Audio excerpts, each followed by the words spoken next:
Have you ever wondered what really happens when someone dies? Not just theories, but what they actually see in those final moments. If you've lost someone or fear what awaits, this may be the most important video you'll ever watch. From visions of loved ones to encounters with God Himself. What if the Bible already holds the answers we've been searching for? Stay with me, because what you're about to discover might change how you see life and death forever. When someone is at the threshold of life and death, a mysterious calm often settles in. Many have spoken of a moment when familiar faces, long past, suddenly appear. It's as if the spirit world tears open for a sacred reunion. In those final breaths, visions of deceased loved ones aren't hallucinations, but spiritual encounters that defy earthly understanding. These moments become a farewell, wrapped in divine light, a glimpse into eternity where love refuses to let go. Take Maria, for instance. She was by her grandmother's bedside when the old woman opened her eyes, smiled and whispered, "Your father is here." Her father had passed 5 years earlier. Moments later, she slipped into stillness. Was it merely a dreamlike state, or a spiritual guide sent to lead her across the threshold? In such testimonies, there is always a sense of peace that transcends the fear of death. A vision of the afterlife begins to unfold, real and vivid. The Bible offers insight into this phenomenon. In Luke 20:38, Jesus says, "He is not the God of the dead, but of the living, for to Him all are alive." This shows that the soul doesn't cease, it transforms. The spirit lives on, and at the end of our earthly journey, those who preceded us might just become our heavenly escorts. What a tender picture of reunion in paradise. Many who've had near-death experiences report seeing their departed parents, children, or spouses waiting in a radiant place.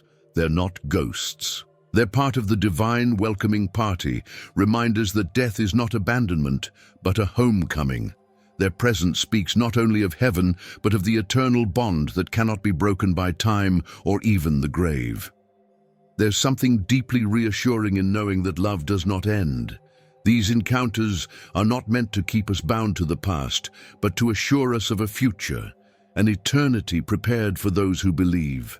It reminds us that even in clinical death, the soul is conscious, journeying into a dimension where time loses meaning and reunion becomes reality. For those left behind, dreams often become the channel of continued connection. These loved ones might appear in dreams, sometimes in moments of grief, offering words of comfort or a final embrace. It's as though God allows a spiritual message to cross realms, a divine revelation that I am well and we will meet again. Such dreams don't always bring answers, but they do bring healing. That is, if we dare to open our hearts to the possibility that the veil between worlds is thinner than we think. Our loved ones may now dwell in a realm of transcendence, yet they're never truly gone. Ecclesiastes 12:7 reminds us, "The dust returns to the ground it came from, and the spirit returns to God who gave it." This vision, this brief encounter beyond the natural eye, isn't the end of the journey. It's the first whisper of what lies ahead. As we ponder the mystery of this divine farewell, something else begins to awaken in the dying heart. A sudden release, a detachment from material possessions. Have you ever felt lost, disconnected from who you truly are, unsure of God's plan for your life? The truth is, you are not here by chance. God has a purpose for you, and I want to help you discover it. That's why I created 3 ebooks that will transform your journey with God.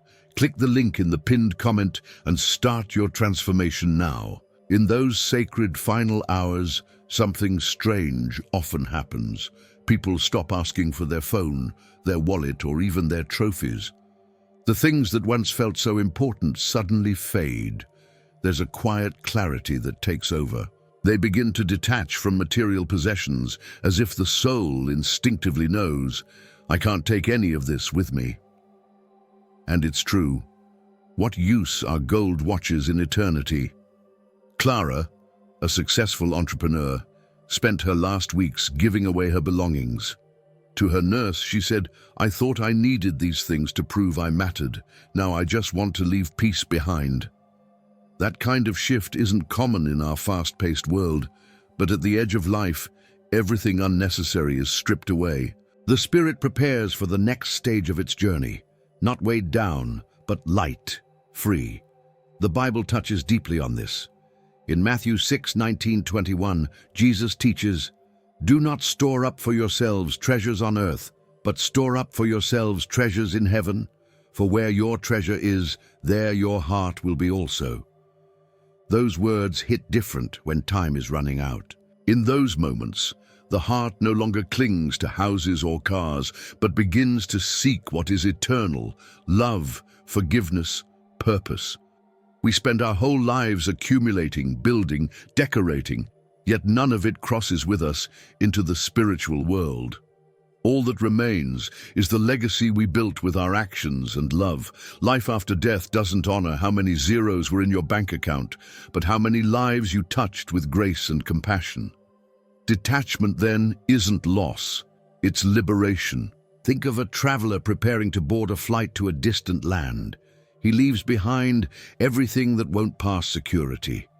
The same happens at death. We leave behind what won't follow into the vision of the afterlife. Suddenly, time with family, moments of laughter, words of kindness, they take on a golden glow while everything else dims. Even pain begins to feel small. As the soul loosens its grip, there's a strange joy that often comes, a holy stillness. It's the beginning of transcendence. For some, it's accompanied by visions or even a gentle angelic presence. The room feels filled with more than just silence. It pulses with eternity. Those who witness this often say, "It was as if something bigger had entered the room." That's when people start to talk about going home. They don't mean the house down the street. They're referring to something deeper, something spiritual. That shift in consciousness is not a loss of self, but a spiritual journey beginning. It's no longer about owning, but belonging to God, to light, to something greater than this fading world. And in that surrender, many experience something extraordinary, a step beyond the body, a view from above, the beginning of an out-of-body experience. Did you enjoy the content and it made a difference for you? Click on Super Thanks and support our work. There are moments when the soul seems to loosen its ties to the flesh. It's been described countless times. A sudden float, a detachment, a rising above the bed. The person watches their own body below, motionless. Nurses, doctors, loved ones surround it, but they are not in that body anymore. That's the mysterious reality of the out-of-body experience. The spirit becomes an observer, crossing into a realm where time and space behave differently. Take the story of Thomas, who went into cardiac arrest. Clinically dead for 2 minutes, he later described hovering above the operating table. He recalled the color of the nurse's shoelaces and a conversation behind a curtain no living person thought he could hear. What he lived wasn't just brain chemistry, it was something more. Consciousness, separated from the shell of the body. It's a reminder that we are not just flesh and bone, we are soul.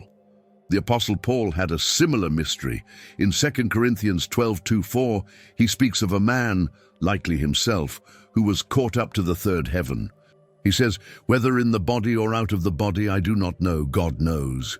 Even Paul couldn't fully explain it, but he saw things no human is meant to utter. This passage affirms that the spiritual realm is real and sometimes accessible when the soul transcends the natural. During these near-death experiences, many report feeling light, free from pain, and intensely aware.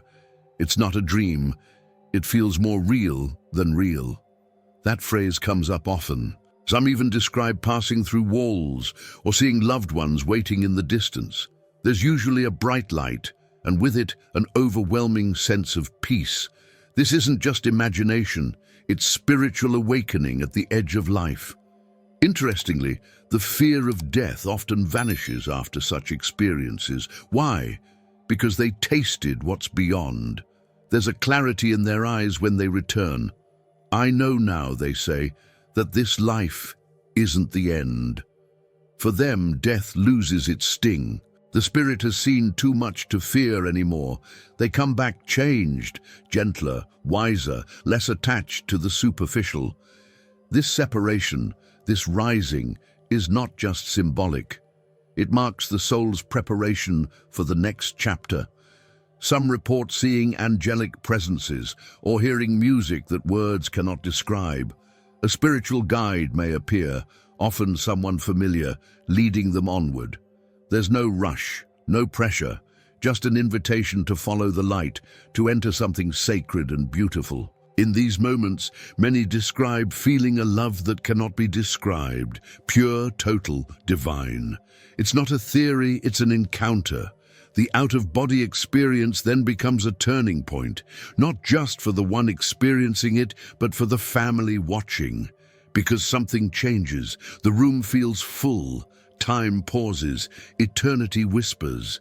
And sometimes those who return from this edge bring a gift back with them, a message, a presence, or even a visit. These messages often arrive in dreams.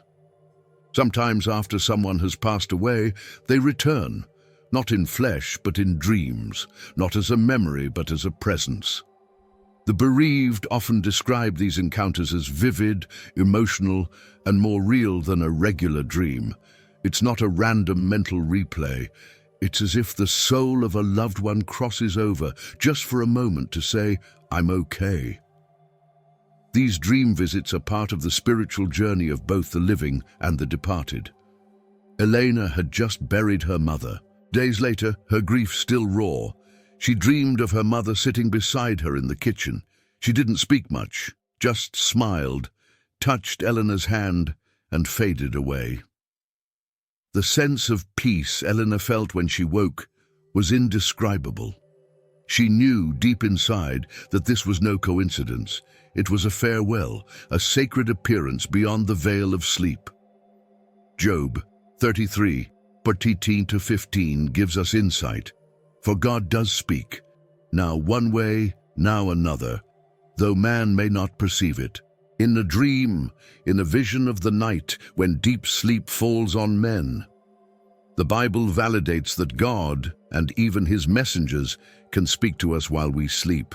Dreams become a bridge, a passage for divine revelation and sometimes for encounters with those we loved.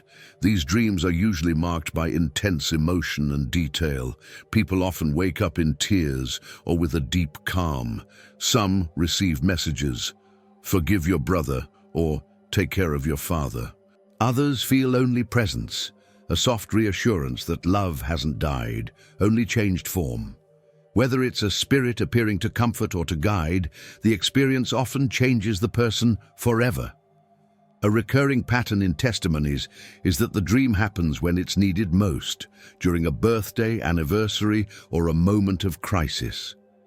As if the spiritual world knows we need a reminder that we are not alone, that we are still connected heart to heart, soul to soul, through a love that even life after death cannot break. Not every dream is from God, but when a dream carries the fragrance of heaven, when it produces comfort, direction, and inner healing, it often points to something more, like the dream Joseph had in Matthew 1:20, when an angelic presence told him to take Mary as his wife. God used that dream to guide history. He can certainly use one to guide your heart. So the next time a loved one appears in a dream, don't dismiss it too quickly. Ask, what was said? What was felt? Did the dream bring a new level of understanding or healing? Sometimes these are gentle nudges from heaven, subtle whispers saying, "You're not alone." Other times, they are part of the larger puzzle of our spiritual journey, pointing to what's still to come. Because often, not long after these dream encounters, the person begins to reflect on their entire life. They begin to see it, not just in pieces, but in full, like a sacred story unfolding before their eyes. It's the beginning of the life review, like a movie. When a person stands on the edge of eternity, something profound often unfolds. They don't just remember their past, they relive it. Like a movie projected across the soul, the life review begins. Every moment, every word, every hidden thought rises to the surface. And it's not judgmental, it's revealing. It's as if God gently invites the soul to see its own story through his eyes. Victor, a man known for his quiet strength, shared that during his near-death experience, he saw his childhood, his mistakes, the joy on his wife's face on their wedding day, all in vivid detail. But here's what struck him. He didn't see them alone. It was as if a spiritual guide stood beside him, silently pointing out the moments where love had been given or missed. In Romans 14:12, the Apostle Paul writes, "So then, each of us will give an account of himself to God." The life retrospective isn't about condemnation, but illumination. It's a chance to see how every choice shaped not just our story, but the lives of others. The careless word, the withheld forgiveness, the unexpected kindness, they all ripple in eternity. Many who have experienced this say the emotional intensity is beyond words. It's not just seeing but feeling what others felt through your actions. A cold glance, a warm hug. Every choice reverberates in the soul like music, sometimes harmonious, sometimes dissonant, but always honest. This life review becomes a revelation, not just of what was done, but of what could have been. For some, it's a sobering moment. For others, deeply healing. People describe it as watching a story that was theirs, yet bigger than them. A reminder that nothing was wasted. Even the failures had a place in the tapestry of redemption. And always, there's this undercurrent of mercy, a sense that the divine light, watching with them, is full of grace. What follows often is not fear, but purpose, a sudden clarity, the realization that life had meaning, even in the ordinary, that small act of compassion, that hidden prayer, they weren't forgotten. The discovery of life's purpose often happens right here, in this panoramic encounter with the truth of one's existence. Sometimes at the end of this vision, a question arises, not spoken but felt. Did you learn to love? That's when people begin to see their purpose not in what they earned, but in what they gave. And even if their journey ends in that moment, they step into the next phase with open eyes and an open heart. Because just as the story finishes playing, another light begins to shine. Not from the screen, but from beyond. A light that isn't just seen, but felt. Warm, welcoming, eternal. And those who see it often describe it simply as a bright light. Time and again, those who have crossed the veil and returned tell of a moment when everything was flooded by a bright light. Not the harsh kind that blinds, but a light that wraps around you like a warm embrace. It doesn't burn, it heals. It doesn't judge, it welcomes. This light is more than a vision. It's a presence. Some say it feels like pure love. Others are certain it is God himself. Take Raoul, who was revived after a sudden heart failure. He recalls moving through a tunnel, then entering a field of golden radiance. He said, "It wasn't just light, it was life. It knew everything about me and loved me anyway." Many call it divine light, and what they describe lines up with what Scripture says in 1 John 1:5, "God is light. In him there is no darkness at all." In this light, fear disappears. Only truth and love remain. In that moment, the dying soul doesn't want to turn back. The body might be on a hospital bed, but the consciousness, the spirit, is caught in awe. They are seen fully, known completely, and yet feel more accepted than ever before. Some fall to their knees, others simply weep in peace. The light seems to say, "Welcome home." For many, This light marks the turning point. It's when they realize that everything they've ever longed for, peace, joy, belonging, wasn't found in the world, but in this light. It brings closure to pain, answers to long-held questions, and the sense of peace that surpasses all understanding. It's what Paul may have hinted at in Philippians 1:23 when he said, "I desire to depart and be with Christ, which is far better." This encounter with God, often veiled in light, reveals what words struggle to explain. It's not just illumination, it's revelation. It awakens a part of the soul that was always meant to shine. And whether people call it heaven, paradise, or simply the presence, they agree. It's the most beautiful thing they've ever known. And here's something remarkable. Those who return often live differently. They no longer chase shadows. The light lingers in their eyes. They forgive more, love deeper, worry less. Why? Because they've seen the end. And it wasn't darkness, but brightness. It wasn't silence, but a whisper of eternal welcome. This bright light doesn't just close the book, it opens a new one. For in its presence, many hear truths not spoken, but felt deep in the soul. That they were loved, that their life had purpose, that everything, even the suffering, made sense. It becomes clear.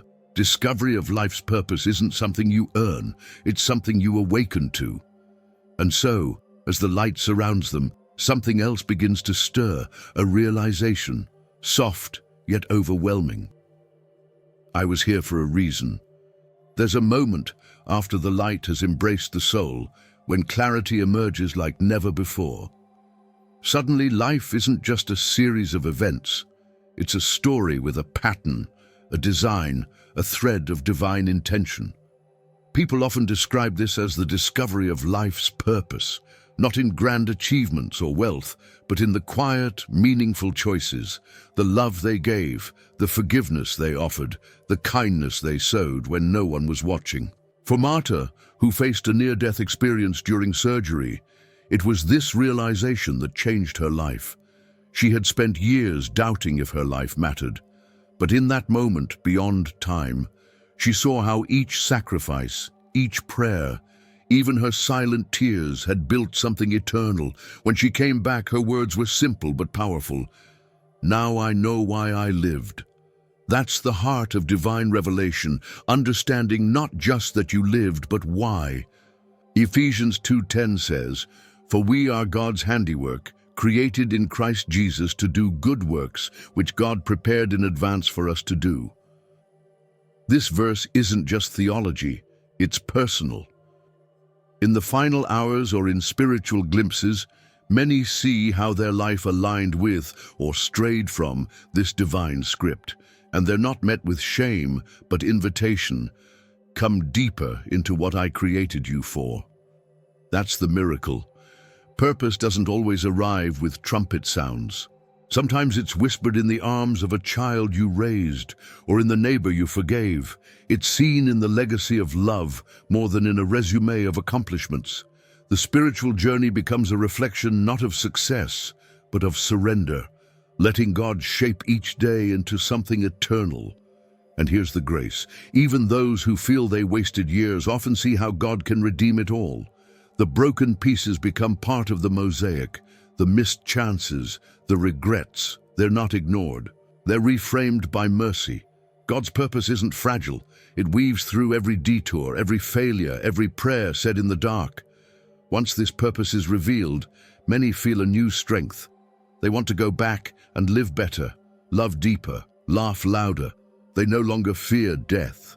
Why? Because they now know there's more.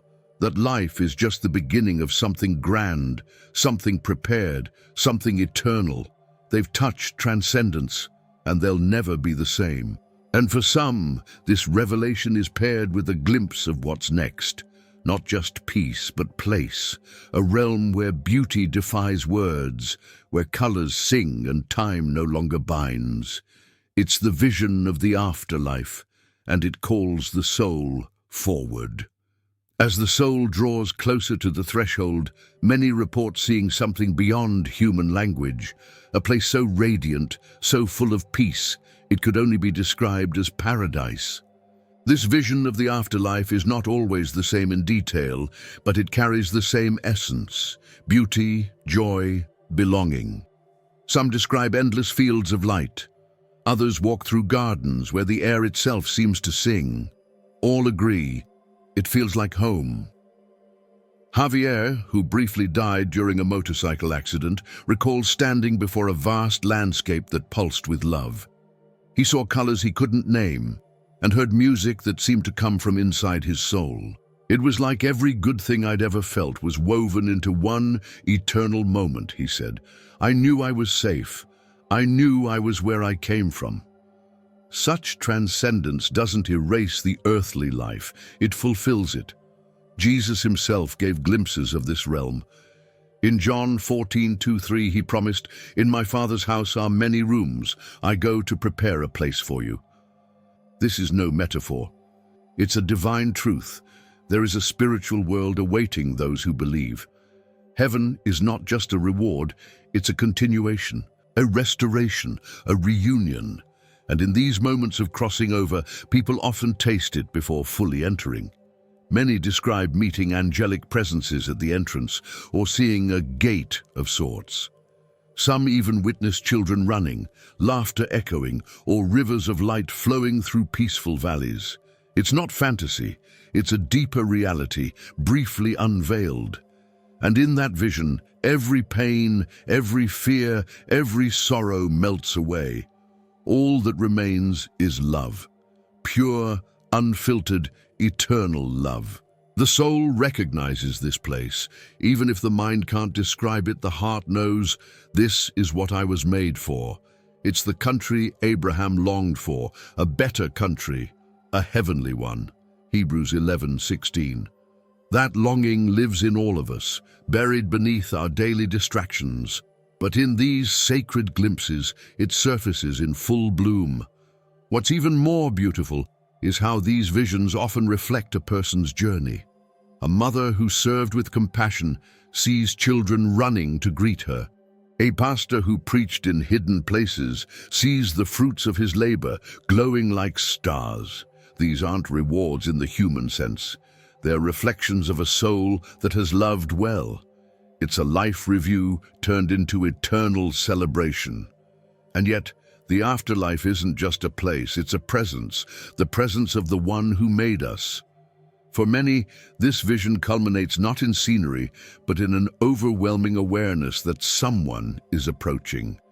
Not an angel, not a loved one, but God himself. The encounter with God is drawing near. For those who've journeyed to the edge of death, there is often one moment that stands above all others. After the visions, the light and the peace comes the encounter, direct, sacred, and overwhelming. It's the encounter with God, not an idea, not a hope, but a presence so vast, so complete, that the soul immediately recognizes it as its origin and destination. There are no more questions in that moment. Only awe, only truth, only love. Anna, who was resuscitated after childbirth, described this moment with tears. I didn't see a face. I saw glory. I felt known, completely known, and still completely loved. She didn't hear a voice, but she knew what was being said. You are mine.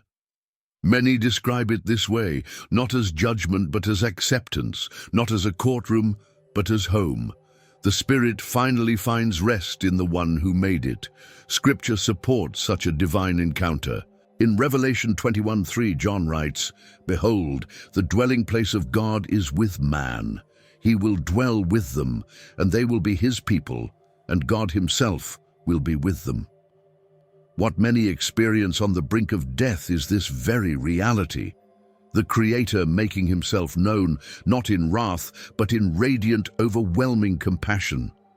There's no ego in that moment, no defense, just surrender. The soul, now stripped of all illusions, finds itself completely vulnerable and completely embraced. It is the purest experience of peace imaginable, not the absence of trouble, but the fullness of being.